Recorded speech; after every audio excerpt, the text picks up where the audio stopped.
हरि ओम। सहनावतु सहनौ भुनक्तु सह वीर्यं करवावहै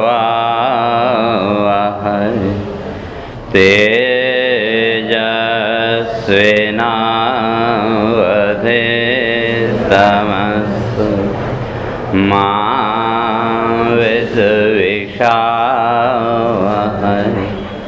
ओम शांति शांति शांति। शंकरं शंकराचार्यं केशवं बादरायणं सूत्रभाष्यकृतौ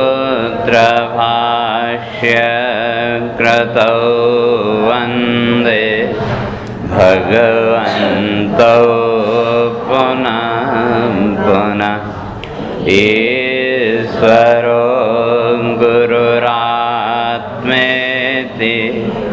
मूर्तिभेदविभागिने व्योमवद्व्याप्तदेहाय दक्षिणामूर्तये नमः। ओम शांति शांति शांति।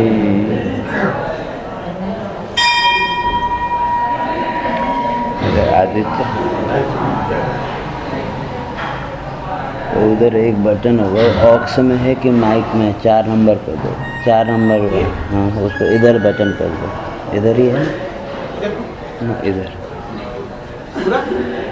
बटन उसके नीचे होगा ना। उसके नीचे बटन इस साइड इधर ही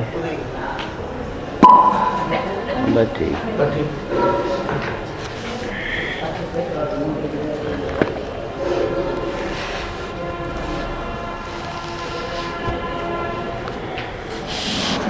ओम अविद्यावृत्तिदादात्मे विद्यैव विनश्यतः विक्षेपस्य स्वरूपं तु प्रारब्धक्षयमीक्षते उपादाने विनष्टेऽपि क्षणं कार्यं प्रतीक्षते इत्याहुः तार्किका तद्वद् अस्माकं किं न सम्भवेत् तन्तूनां दिनसंख्यानां तैस्तादृक्षणैरितः भ्रमस्यासंख्यकल्पस्य योग्यः क्षणैः शताम् विना क्षोदक्षमं मानं तैर्वृथा परिकल्प्यते श्रुतियुक्त्यनुभूतिभ्यो वदतां किं नु दुःसकम् आस्तां दुस्तार्किकैशाकं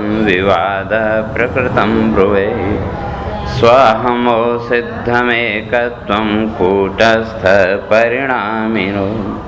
भ्राम्यन्ते पण्डितं मन्या सर्वे लौकिकतैर्थिकाः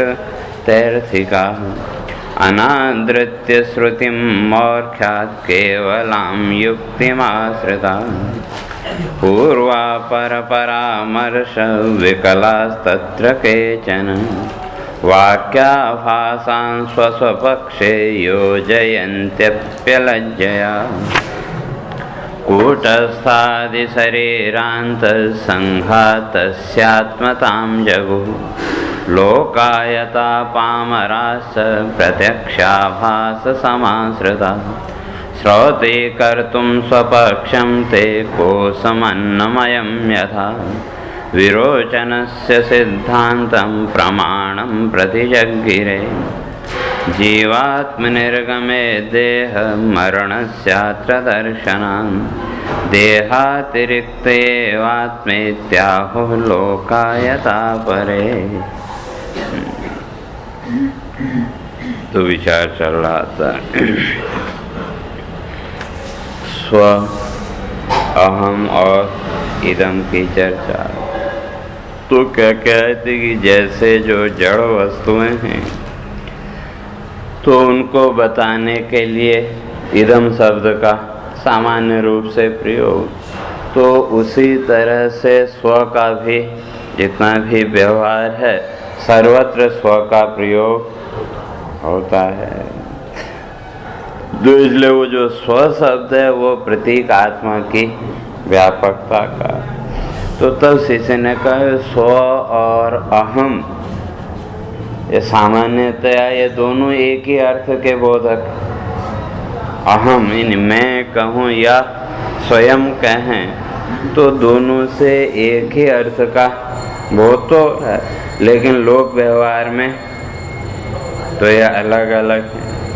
तो जब अहम का मैं कहा तो मैं के साथ कहीं न कहीं हमने उपाधियों को जोड़ लिया, और जब स्व शब्द का प्रयोग करते हैं तो थोड़ा सा उससे हट करके शुद्ध आत्मा की ओर।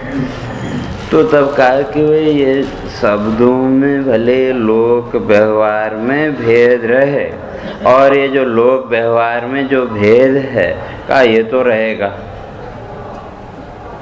वो लोक व्यवहार का जो भेद है वो तो मिट नहीं सकता। इसलिए भगवान ने वहाँ कहा ना, पंडिता समदर्शिना, समवर्तिना नहीं कहा, समदर्शिना। क्यों, जो लोक व्यवहार है वो, और वहाँ जो विरोध और साम्य वो तो रहेगा। तो इसलिए विचारशील वही समदर्शी। तो इसलिए कहा कि भाई ये जो अन्यता की प्रतीति है स्व और अहम, मैं और स्वयं, ये जो दोनों शब्द हैं कहते हैं इनका भेद तो स्पष्ट है। ऐसा कहते हैं एक सामान्य व्यक्ति भी इसको समझता है, लेकिन फिर भी उस अविद्या के कारण दोनों को एक कर देते हैं। भेद को जानते हैं, समझते हैं, लेकिन फिर भी एक कर देते हैं। कारण जैसे मैंने शुरू में कहा, हम सबकी विडंबना एक ये है कि हम जिसे जानते हैं उसे मानते नहीं, और जिसे मानते हैं उसे जानते नहीं। तो इसलिए वो क्या किया, वहाँ दोनों को मिला दिया, और वो मिलाने का नाम ही अध्यास या आरोप। तो कहा कि आरोप हटेगा कैसे, अविद्या का है। तो कहते हैं कि भाई विद्या के द्वारा, विद्या के द्वारा इस अविद्या की निवृत्ति।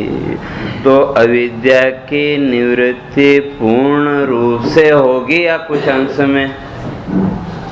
क्योंकि यदि पूर्ण रूप से हो जाए तो कहते हैं ज्ञान होते ही मुक्त हो जाएगा, लेकिन कहते हैं नहीं, ऐसा नहीं है। ज्ञान होने के बाद कुछ क्षण तो रहना पड़ेगा। तो क्यों कि जो विद्या है वो केवल अविद्या की जो आवरण शक्ति है उसको रोकेगी। पीछे से आने वाला जो प्रवाह है अविद्या के संस्कारों का, तो विद्या उस प्रवाह को रोक देगी, जैसे कल भी चर्चा किए थे। लेकिन जिस क्षण ज्ञान हुआ उस क्षण से एक क्षण पहले तक अज्ञान है कि नहीं, अविद्या है। अब कितने मात्रा में वो अलग बात है, लेकिन अविद्या तो है। तो जब अविद्या है तो उसके संस्कार भी रहेंगे। तो विद्या ने क्या किया, जैसे उदाहरण दिया था वही पंखा चल रहा और पीछे से जब बटन बंद किया तो विद्युत प्रवाह तो रुक गया, लेकिन पंखे में जो गति है उसके कारण थोड़ी देर तो चलेगा। तो वही इसलिए कहा विक्षेपस्य स्वरूपम तो प्रारब्ध क्षयम ईक्षते। विद्या ने आवरण शक्ति को रोक दिया। अब अविद्या का कोई आवरण नहीं आएगा, आप ज्ञान की पूर्ण स्थिति में पहुंच गए। लेकिन जो अविद्या के संस्कार हैं कहते हैं वो तो आपसे कर्म करेंगे। आगे प्रश्न करेंगे कि भाई फिर ज्ञानी और अज्ञानी दोनों में भेद क्या, जिसे हम ज्ञानी कहते हैं और एक जिसको अज्ञानी कहते हैं, दोनों का लोक व्यवहार तो एक जैसा दिखता है। तो फिर भेद क्या? तो इसलिए इसी प्रकरण में आ गया है। तो इसलिए वहाँ स्पष्ट किया है कि वे लोक व्यवहार के द्वारा आप ज्ञानी या अज्ञानी का निश्चय नहीं कर सकते, क्योंकि जो ज्ञानी है, जिसको ज्ञान हो गया, तो वो भी जो लोक व्यवहार है वो तो अविद्या के जो संस्कार हैं का वो करवाएंगे उससे। इसलिए जो बाह्य व्यवहार है उसके द्वारा निश्चय नहीं। तो फिर दोनों में अंतर क्या है? तो भगवान भाष्यकार ने वहाँ 7 श्लोकी में इसको स्पष्ट किया कि दोनों में, कहते हैं सामान्य दृष्टि से देखें, खाना पीना आदि लोक व्यवहार सब समान है, और जो चिंतन की प्रक्रिया है वो भी लगभग, जो ज्ञानी है वो भी चिंतन करता है और जो अज्ञानी है वो भी चिंतन करता है, बस अंतर इतना ही है। तो जिसे हम ज्ञानी कहते हैं वो उस आत्म तत्व का, उस नित्य तत्व का चिंतन करता है, और जो अज्ञानी है वो जगत का चिंतन करता है। चिंतन दोनों ही कर रहे हैं, एक जो मूल तत्व है उसका विचार करता है, उसका चिंतन करता है, और जो सांसारिक प्राणी है अज्ञानी जिसको कहते हैं वो नाशवान वस्तुओं का चिंतन कहते हैं। केवल इतना ही अंतर। तो वही यहाँ कह रहे हैं कि ज्ञान हो गया, लेकिन जो विक्षेप रहेगा तो वो किस पर निर्भर करता है? तो कहा प्रारब्ध क्षयम ईक्षते, वो तो प्रारब्ध पर निर्भर, प्रारब्ध ही नहीं संस्कार, यहाँ प्रारब्ध से वही संस्कार। तो आपके इस शरीर के संस्कार और अविद्या के संस्कार, अगर अविद्या के संस्कार ज़्यादा हैं और इस शरीर का जो प्रारब्ध है वो कम है, तो शरीर तो समय के साथ रहना पड़ता, और ज्ञान होते हुए भी वो अविद्या के संस्कार का वहाँ खींचेंगे। तो इसलिए शास्त्रकार इस बात को स्पष्ट करते हैं कि जो जीव है केवल 2 बार पूर्ण ज्ञानी होता है, सामान्य जीव की भी बात। जो ज्ञान की स्थिति में पहुंच गया उसकी तो बात अलग है, लेकिन परमात्मा की बड़ी कृपा है, कहते हैं 2 बार ये पूर्ण ज्ञानी होता है। एक जन्म से पहले, एक क्षण पहले, और दूसरा मृत्यु से एक क्षण पहले। तो उस मृत्यु के एक क्षण पहले पूर्ण रूप से ज्ञान की अवस्था में चले, क्योंकि ये जो माया भगवती अविद्या, अविद्या कहो माया भगवती कहो, तो अगर मृत्यु की अवस्था का विचार करें और जो सुसुप्ति में गया हुआ व्यक्ति है, दोनों की स्थिति लगभग एक जैसी, लेकिन थोड़ा सा अंतर यह है कि सोया हुआ जो व्यक्ति है वहाँ योग माया का अधिकार है, और जो मरने वाला व्यक्ति है वहाँ से योग माया अपने को अलग कर लेती है। अब योग माया कहो या अविद्या को, सब एक के ही रूप। तो जब अविद्या हटी तो विद्या बचे, ज्ञान रूप था। तो अंतिम क्षण में ज्ञानात्मक स्थिति में पहुंचने पर भी वो जो अविद्या के संस्कार हैं उन्होंने क्या किया? नया संकल्प करने के लिए बाध्य किया। तो उसी तरह से कहते हैं, अगर वो अविद्या के संस्कार, आपको ज्ञान हो गया, जीवन मुक्ति की अवस्था तक पहुंच गए, लेकिन अगर कहीं वो अविद्या के संस्कार प्रबल हुए, ज़्यादा हुए, तो वो फिर आपको खींच के लाएंगे, और ये संभावना बहुत कम, क्योंकि ज्ञान की जो अभिव्यक्ति है उसके लिए स्पष्ट किया कि ज्ञानम उत्पद्यते पुंसाम क्षयात् पापस्य कर्मणा। तो ज्ञान कब उत्पन्न होगा, कब प्रकट होगा? कहते हैं क्षयात् पापस्य कर्मणा।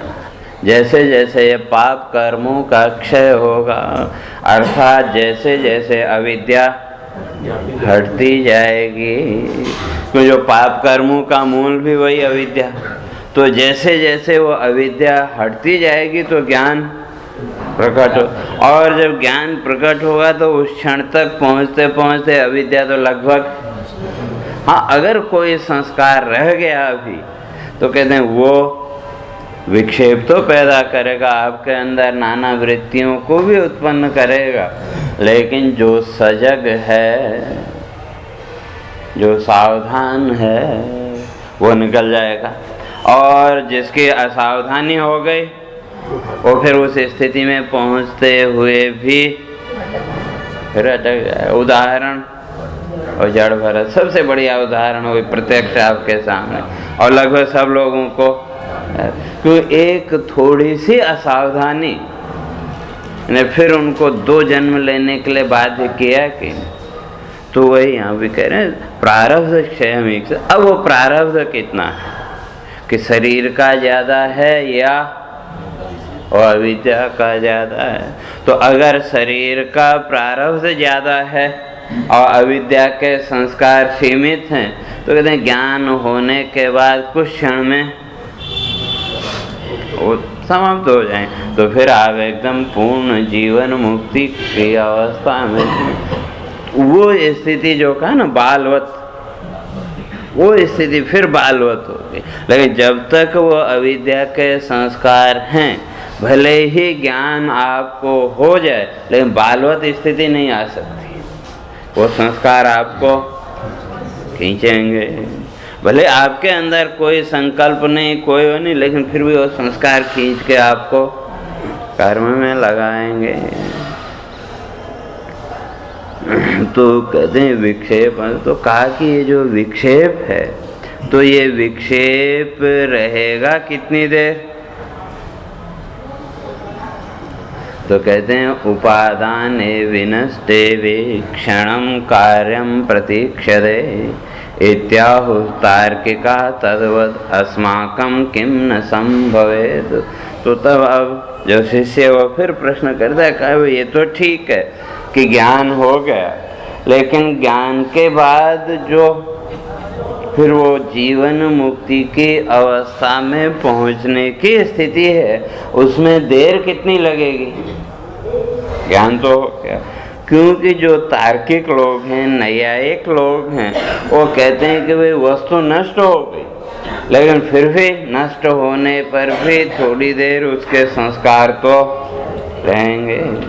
उसका जो उपादान है, उपादान कारण, जैसे घड़े का उपादान मिट्टी, तो घड़े में से मिट्टी को हटा दो, फिर भी थोड़ी देर वो घड़ा जो है तो सामने रहता है कि प्रत्यक्ष उसमें नहीं, लेकिन कल्पना वृत्ति में कार्य रूप से वो सामने रहता है। कितनी देर? कहते हैं कुछ देर तो रहता है। वस्तु नष्ट हो गई लेकिन फिर भी वो संस्कारों के द्वारा, या जैसे कोई व्यक्ति गुजर गया, हम जानते हैं कि अब वो शरीर आदि, लेकिन फिर भी उन अविद्या के संस्कारों के कारण बार बार वो व्यक्ति सामने आता है कि नहीं?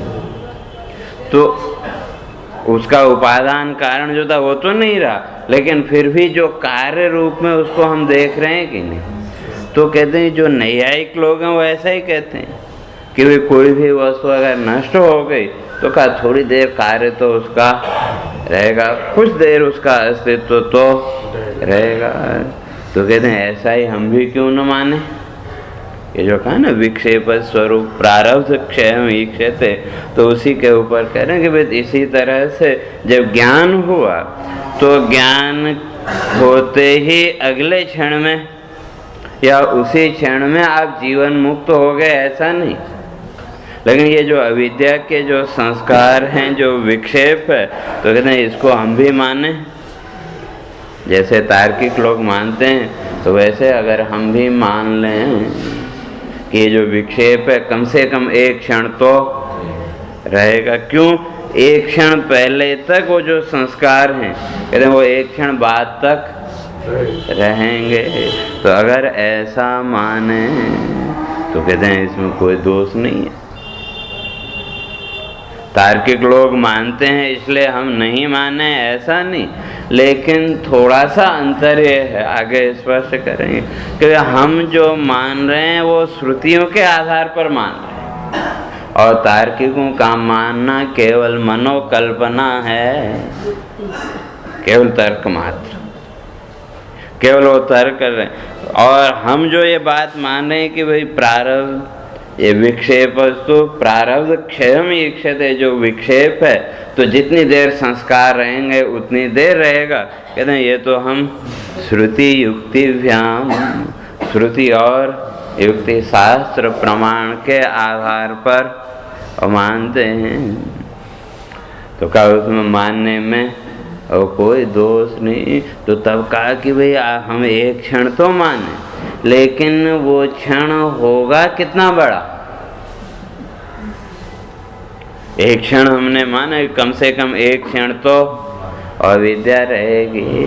तो कहते हैं कि फिर उस क्षण का भी तो निश्चय करना पड़ेगा कि वो क्षण कितनी देर का होगा। तो उसका उत्तर दें, उसका निश्चय नहीं कर सकते। वो जो क्षण है सेकंड का 1000वां हिस्सा भी हो सकता है, और 1 सेकंड भी हो सकता है, 1 मिनट भी हो सकता है, 1 घंटा भी हो सकता है। लेकिन जैसे संस्कार होंगे उसके आधार पर, और एकदम संस्कार अविद्या के एकदम समाप्ति में हैं तो हो सकता है वो सेकंड का 1000वां हिस्सा भी हो, और संस्कार ज़्यादा हैं तो ज़्यादा भी वो चलता है। तो उसी को आगे कह रहे हैं, इत्याहु तार्किका तद्वद अस्माकं किम न संभव। जैसे तार्किक लोग मानते हैं कि हमारे पक्ष में भी वो क्यों नहीं हो सकता है। कहते हैं हो सकता है। क्यों? कहते हैं कि वो जो प्रारब्ध है, तो वो जो बीज है उसे वो स्पष्ट कर रहे हैं कि भाई जो बीज है, बीज में जो अंकुर आए वो किसके आधार पर? वही संस्कार। तो बीज के अंदर उस अंकुर के संस्कार हैं, तो वो जब समय मिला तो, लेकिन बीज को जमीन में बोते ही अंकुर आ जाता है, ऐसा तो नहीं। थोड़ा समय तो लगता है, हर एक बीज का अपना अपना और समय। तो अंकुर तो आया, नया अंकुर। तो कहते हैं जैसे वो बीज को अंकुर आने में समय लगता है, और वो बीज की अपनी अपनी क्वालिटी के ऊपर, तो कहते हैं उसी तरह से ये अविद्या के नष्ट होने में भी वो जैसे संस्कार होंगे उसके आधार पर वो समय तो लगेगा। और वो जो बीज में जो अंकुर आया वो किस समय आया निश्चय कर सकते हैं क्या? हमको तो जब जमीन से बाहर आया तब थोड़ा दिखे, लेकिन वो किस क्षण में अंकुरित होना शुरू हुआ उसका निश्चय नहीं कर सकते। तो इसी तरह से जब ज्ञान हो गया, ज्ञान होने के बाद वो अविद्या के जो संस्कार हैं किस क्षण से उनका नाश होना शुरू हुआ वो निश्चय नहीं कर। लेकिन इतना कह सकते हैं कि भाई जैसे ही ज्ञान हुआ तो ज्ञान होते ही अगले क्षण में वो जो अविद्या का, ये जो प्रवाह था अविद्या का, वो आवरण शक्ति का, वो प्रवाह रुका, और उस प्रवाह के रुकते ही अगले क्षण में, एक क्षण तो वहाँ मानना पड़ेगा भले वो कितना ही बड़ा हो, तो अगले क्षण में क्या हुआ? वो जो अविद्या के जो संस्कार थे धीरे धीरे कम होने शुरू हो। जैसे पंखे का बटन दबाते ही, बंद करते ही उसकी जो गति है वो कम हो गई कि नहीं? लेकिन किस क्षण में कम हुई वो हम निश्चय नहीं कर, अनुमान कर सकते हैं, लेकिन एकदम निश्चय नहीं कर सकते, नहीं इसी क्षण में होगी। तो उसी तरह से कहते हैं कि वे मानने में कोई दोष नहीं है। और जो तार्किक लोग हैं वो क्या मानते हैं? कहते हैं क्षण मात्रम अवस्थानम। तो तार्किकों के यहाँ और हमारे यहाँ कहते हैं थोड़ा सा भेद है। तार्किक लोग तो, नैयायिक लोग तो क्या कहते हैं कि उपादान विनष्टेपि क्षणम कार्यम प्रतीक्षते, कि जो उपादान है उस उपादान के नष्ट होने पर भी क्षणम कार्यम प्रतीक्षते का कम से कम एक क्षण तो केवल, और वो कहते हैं क्षण मात्रम, केवल एक क्षण वो मानते, एक क्षण तक वो कार्य रहेगा। और वो कहते हैं न चिरकालम, कहते हैं वो ज्यादा देर तक, लेकिन केवल वो एक क्षण। लेकिन कहते हैं हमारे यहाँ ऐसा नहीं है, हम भी मानते हैं कि वे संस्कार रहेंगे, लेकिन हम ये नहीं कह रहे कि एक क्षण ही रहेगा, हो सकता है हजारों क्षण भी रह सकता है और एक क्षण भी रह सकता है। हाँ, वेग के ऊपर, गति के ऊपर है। और उनके यहाँ तो क्षण आदि भी नैयायिकों के यहाँ थोड़ा बहुत उसका हो गया, लेकिन मुख्य वही है कि कितना बड़ा क्षण होगा। तो इसलिए कहा, तो अगर कहें कि भाई केवल एक क्षण और एक क्षण का समय हमने निश्चित कर दिया, और यदि संस्कार उससे ज्यादा रहे तब सारी बात ही असिद्ध हो जाएगी। तो इसलिए कहते हैं हम उस क्षण का निश्चय नहीं कर सकते कितना बड़ा होगा।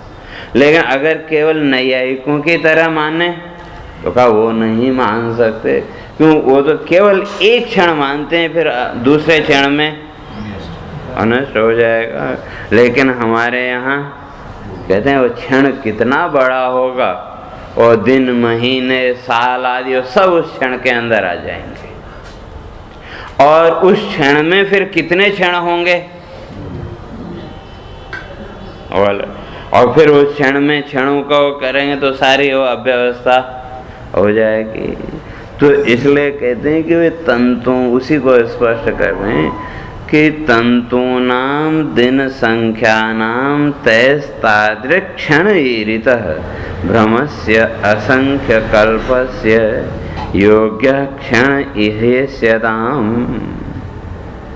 तो कहते हैं यहाँ जो संस्कार हैं, तो हमने क्या कहा पीछे, विक्षेपम तो प्रारब्ध क्षयम ईक्षते, और ये जो विक्षेप के संस्कार हैं ये कब से चले आ रहे हैं, अनादिकाल, और तभी से वो अविद्या भी चली आ रही। यहाँ बड़ा सुंदर उदाहरण आगे देंगे, कहा कि जैसे वो है ना कुलाल,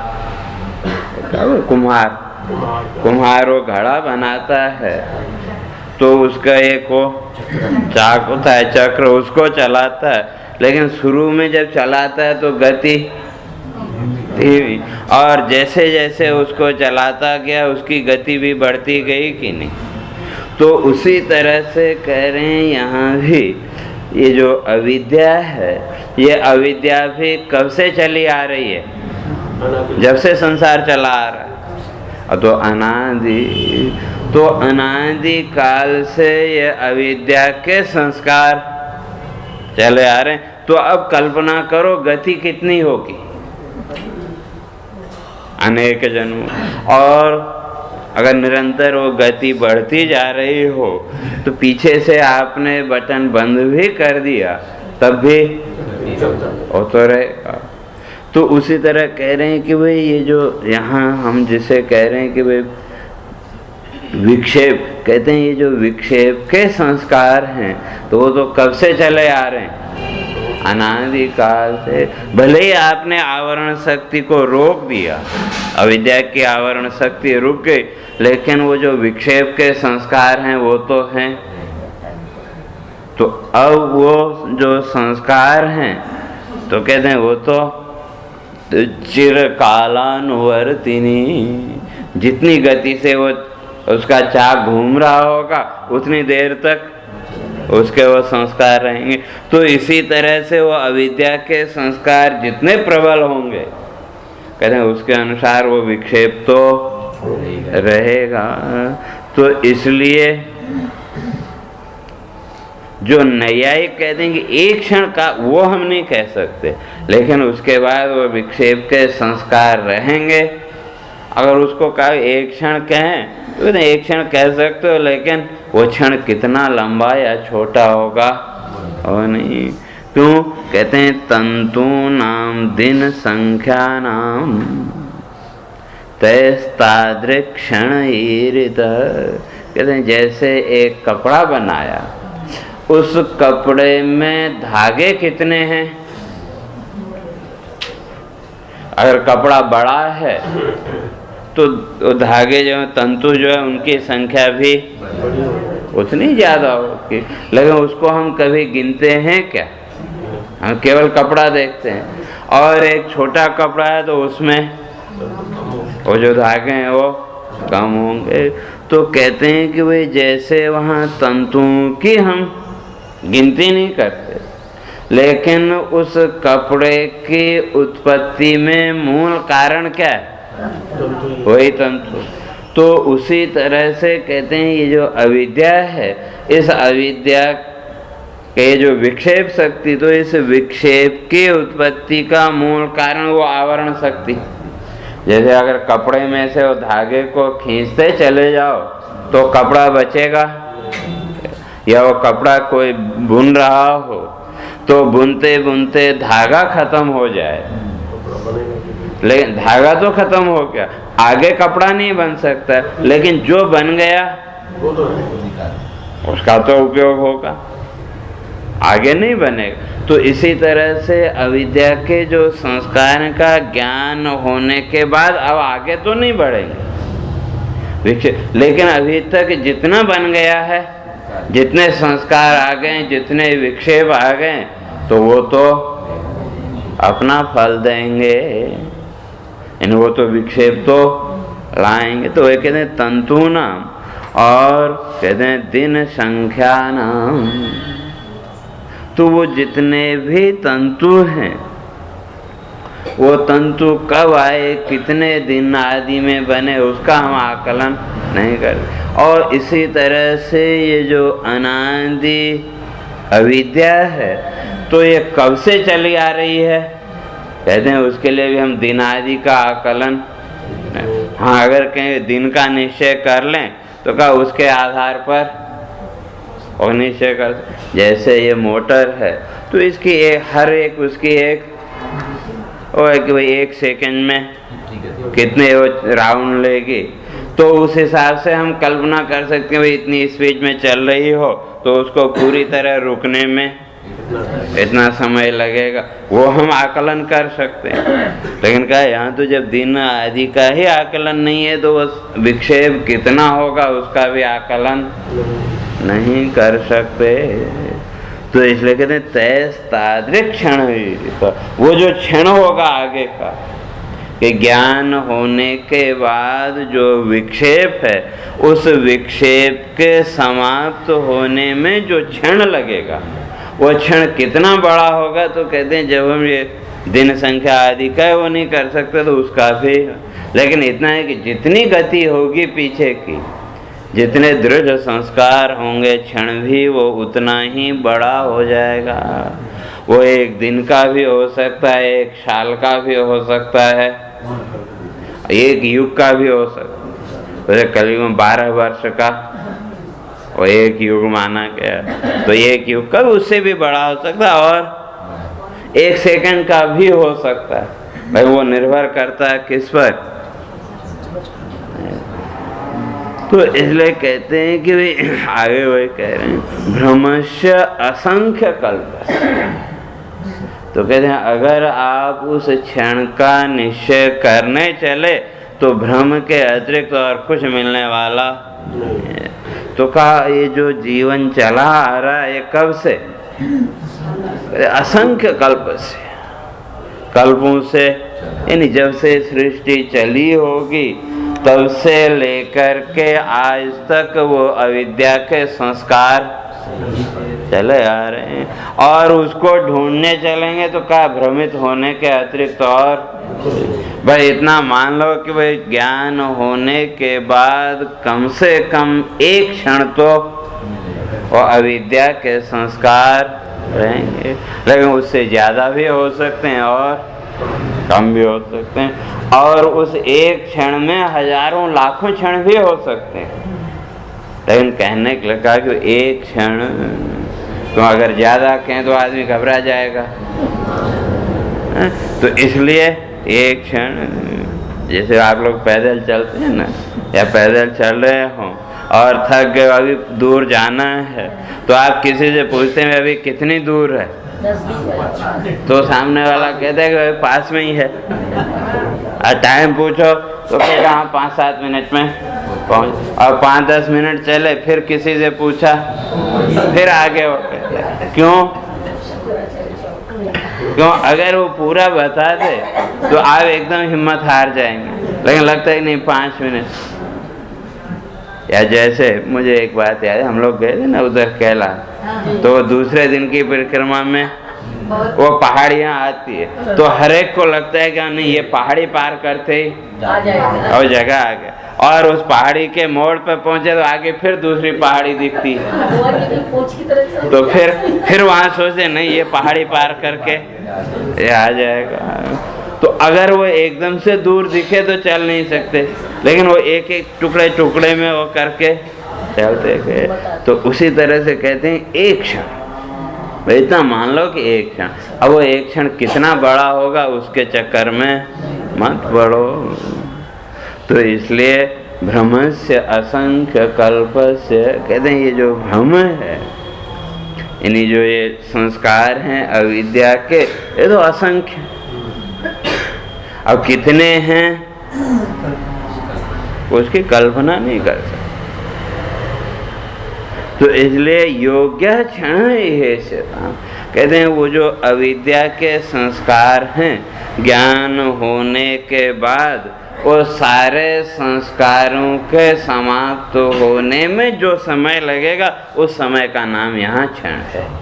तो उसको योग्य क्षण मान लो। जैसे पंखा है तो धीरे चल रहा हो तो जल्दी रुक जाएगा, ज़्यादा तेज चल रहा हो तो थोड़ी देर में। तो उसी तरह से कहा जैसे वो संस्कार होंगे उसके आधार पर उस क्षण को मान लो। और वही फिर आगे कहते हैं कि भाई कि जितने भी ये संस्कार हैं, तो ये जब उत्पत्ति हुई संस्कारों के, तो इनके नाश होने में भी कुछ समय तो और लगेगा, वो उसका नाम क्षण। तो कहते हैं तब तो ये आपकी युक्ति और जो नैयायिक हैं उनकी युक्ति में भेद आ गया। पहले प्रश्न किया था हम नैयायिकों की तरह एक क्षण मान लें, तो कहे मानने में तो कोई दोष नहीं है, लेकिन नैयायिक कहते हैं नहीं, केवल एक क्षण मात्र ही वो रहेंगे, संस्कार वस्तु का कार्य रहेगा। लेकिन और आप तो कह रहे हैं कि वो दिनमान संख्या आदि वो सब बता दिया आपने, तो अब ये जो क्षण है उसमें तो भेद आ गया दोनों के, नैयायिकों का क्षण और आपका क्षण। या नैयायिक भी मानते हैं कि वे उसके बाद थोड़ी देर तक संस्कार रहेंगे, और आप भी मानते हैं, लेकिन कहते हैं फिर भी माप में अंतर है दोनों के, और दोनों के इसमें भेद तो आ ही गया।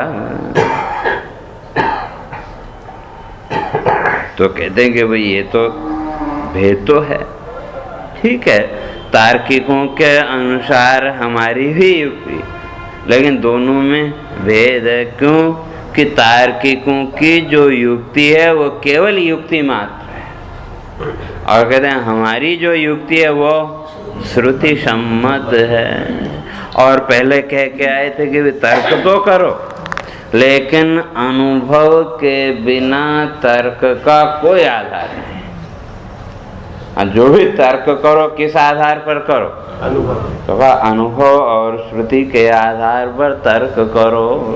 तो उसी को यहाँ वो स्पष्ट कर रहे हैं, कह रहे हैं बिना क्षोध क्षमम मानम तैर वृथा परिकल्पते।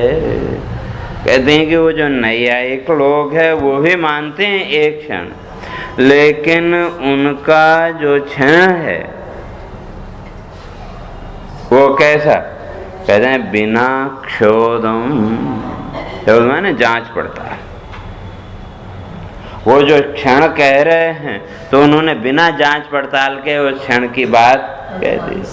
या कहीं से शब्द सुन ले, कई बार होता है लोग व्यवहार में भी कई शब्द ऐसे हम प्रयोग करते हैं जिसके अर्थ के बारे में कुछ नहीं है, हाँ ठीक है परंपरा से चला आ रहा है, या और दूसरे तो कहते हैं उसी तरह से ये जो कहते हैं जो नैयायिकों ने जो क्षण की बात की वो कैसी, कहते हैं क्षोध समम विचार सहम बिना प्रमाणम।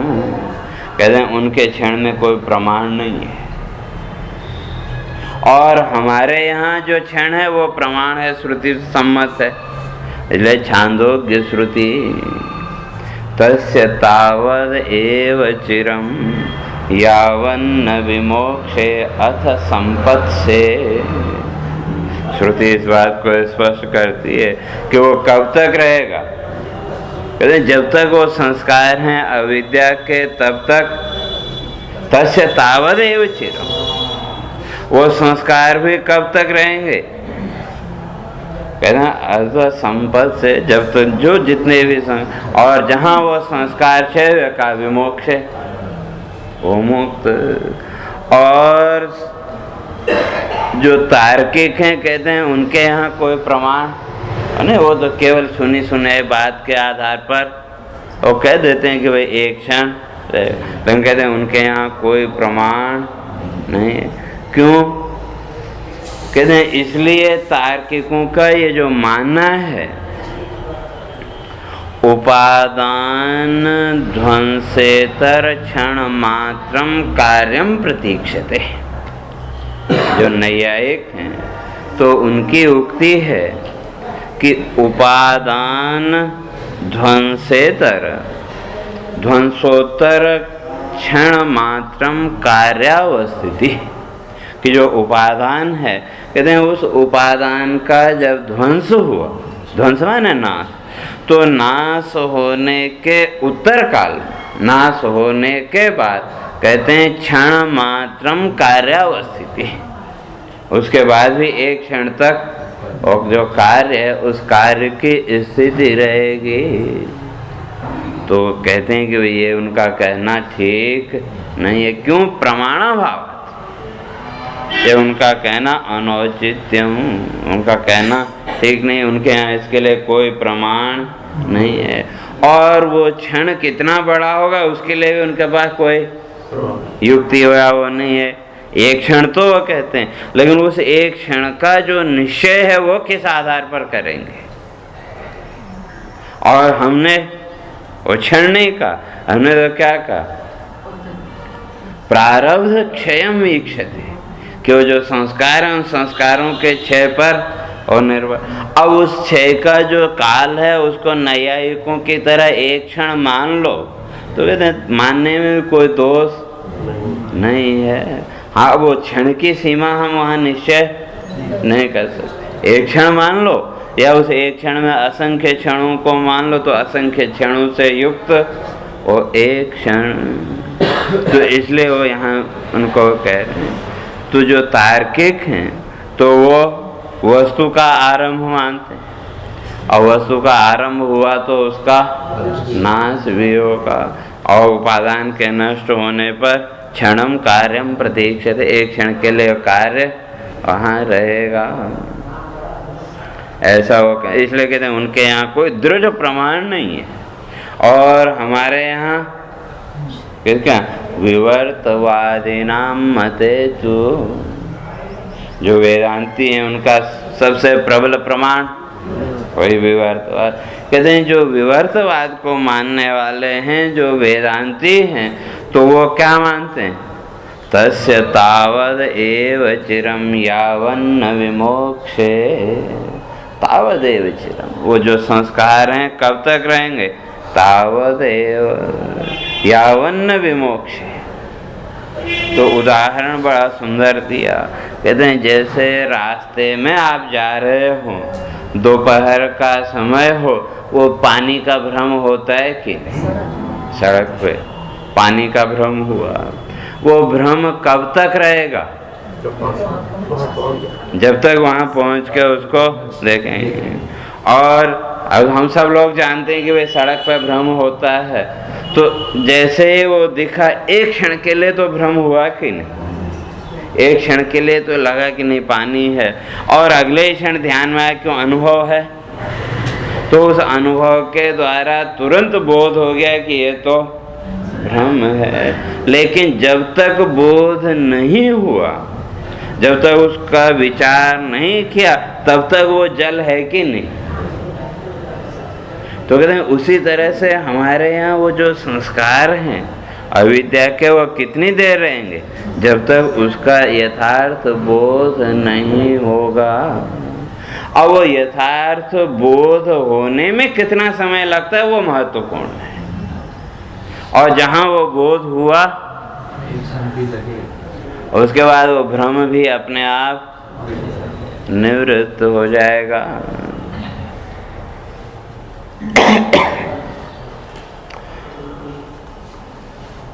तो वही कह रहे हैं, इसलिए कहा कि तार्किकों के यहाँ कोई दृढ़ प्रमाण नहीं है। और हमारे यहाँ कहते हैं श्रुति युक्ति अनुभूतिभ्यो, कहते हैं हम तो 3 प्रमाणों को मानते हैं, श्रुति, अनुभूति और फिर युक्ति। पहले श्रुति शास्त्र पर, और उसके बाद फिर उस शास्त्र के आधार पर अनुभूति, और फिर तर्क। तो यदि तर्क के पीछे ये 2 प्रबल हैं, श्रुति और आपका अनुभव, तो आप तर्क में टिके रहेंगे। और अगर केवल श्रुति है तो भी आप ज़्यादा देर नहीं टिक सकते, और केवल अपने निजी अनुभव को लेकर के चलें तो भी ज़्यादा देर आप नहीं टिक सकते, क्योंकि आपको अपने अनुभव के लिए भी प्रमाण चाहिए कि नहीं। जैसे कई बार कोई बात मन में आती है, बार बार हमको लगता है कि नहीं ये बात सही है, और किसी व्यक्ति ने उस बात का समर्थन कर दिया तो हमको बल मिल जाता है कि नहीं। या किसी पुस्तक को आपने पढ़ा, अच्छी पुस्तक को, और उसमें कोई ऐसी बात आई जिसका आप बार बार विचार कर रहे थे, हम कहते हैं इसको तो हम पहले भी सोच रहे थे, और पुस्तक में वो लिखी बात मिल गई तो उससे हम क्या उसमें पुष्टि हो गई कि नहीं, तो हमारा जो अनुभव है वो पुष्ट हो गया। अब हम उस बात पर कहीं भी हो तो उसके आधार पर और शास्त्र प्रमाण के आधार पर वहाँ टिके रह सकते हैं। तो इसलिए कहते हैं जो भी तर्क हो, युक्ति माने तर्क, तो उसके पीछे 2 आधार होने चाहिए, एक श्रुति का और दूसरा अनुभव। और अगर केवल एक पक्ष को लेके आप नहीं चल सकते, एक पक्ष को लेके तो फिर वही वितंडा ही होगा, वो वाद नहीं हो सकता, वो केवल वितंडा। वितंडा में ना दूसरे का खंडन करना, बस अपनी बात कुछ नहीं कहना, लेकिन सामने वाला जो कहे उसका खंडन करना। तो इसलिए कहते हैं श्रुति युक्ति अनुभूतिभ्यो, तो का इन 3 से युक्त होकर के वदताम, का इन तीनों से युक्त होकर के आप विचार करो, बोलो, तो किम नु दुस्सकम, तो कहते हैं फिर तो कुछ भी असमर्थ है नहीं।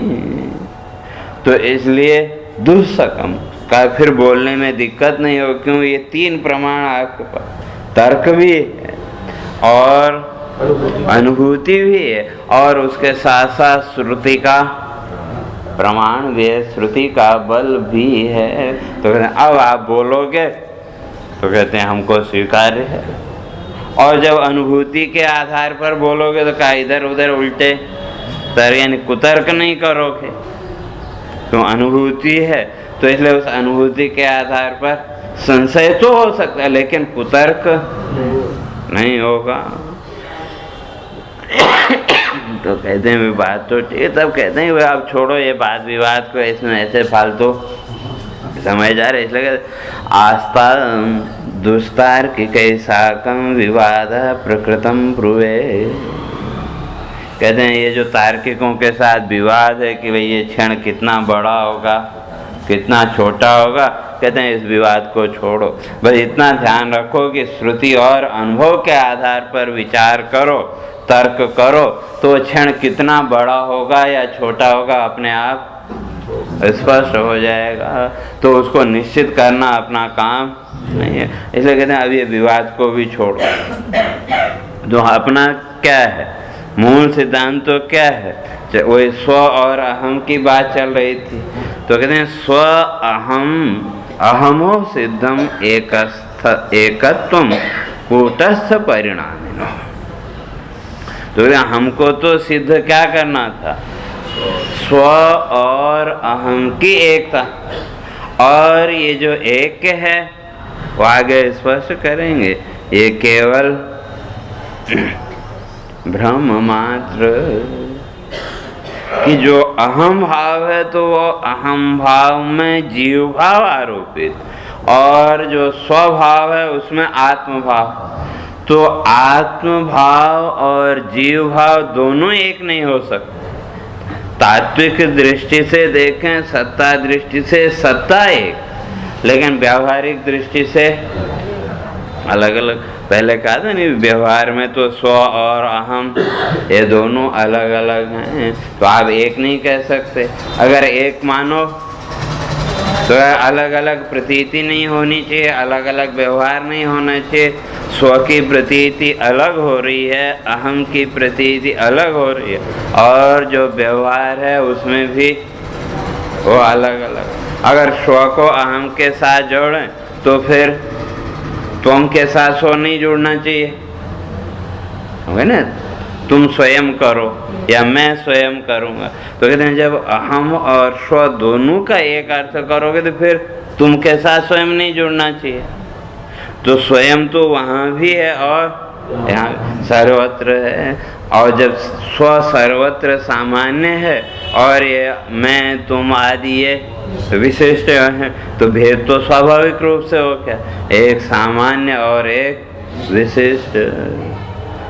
तो उसी में पूर्व की बात पे यहाँ आ रहे हैं, कहते हैं कि स्व अहम शब्दार्थ, कहते हैं दोनों शब्दों का जो अर्थ है वो तो सिद्ध है।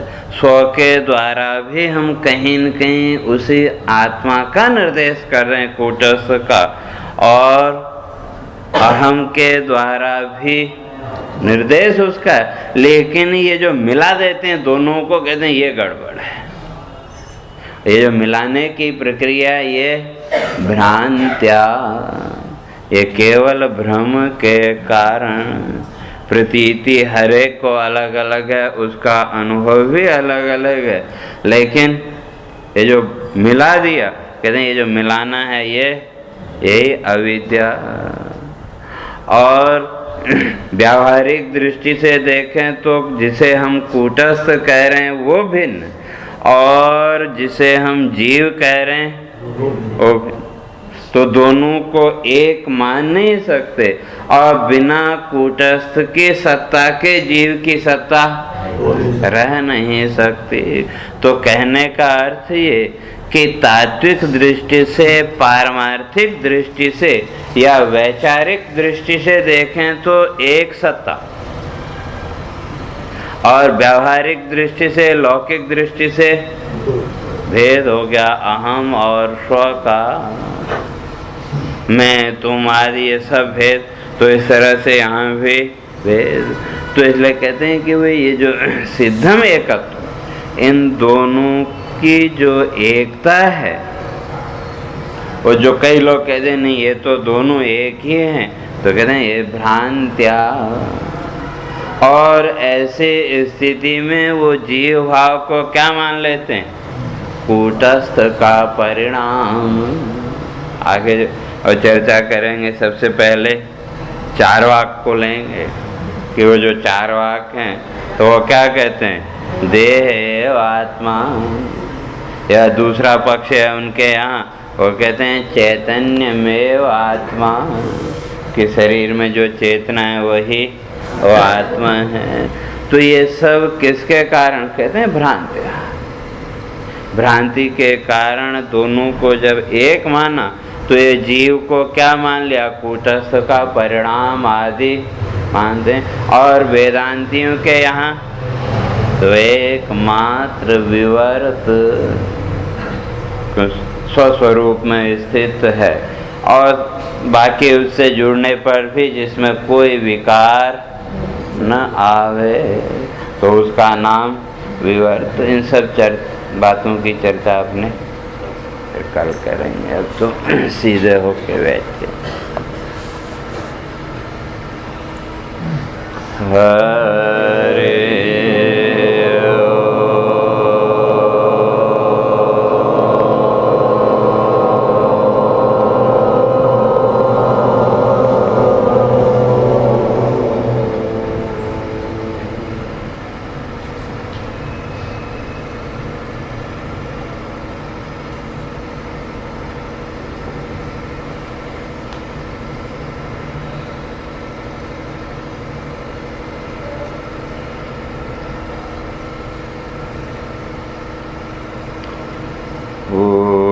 पूर्णमदः पूर्णमिदं पूर्णात् पूर्णमुदच्यते पूर्णस्य पूर्णमादाय पूर्णमेवावशिष्यते। ॐ शान्ति शान्ति शान्ति। शङ्करं शङ्कराचार्यं केशवं बादरायणं सूत्रभाष्यं कृतौ वन्दे भगवन्तौ पुनः पुनः। ईश्वरो गुरुरात्मेति मूर्तिभेदविभागिने